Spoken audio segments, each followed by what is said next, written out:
Cosmos बँकेला मार्च 2024 अखेर संपलेल्या आर्थिक वर्षात 384 कोटी रुपयांचा विक्रमी नफा झालाय।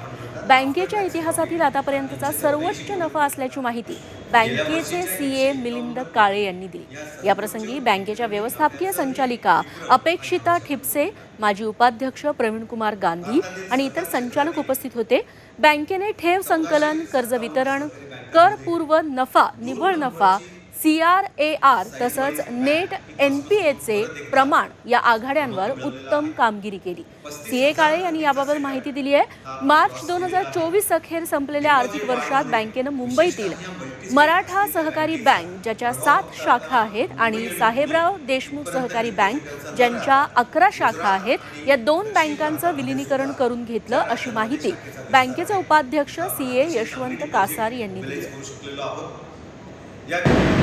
बँकेच्या 118 वर्षाच्या इतिहासामध्ये सर्वोच्च नफा हा यावर्षी झालेला आहे।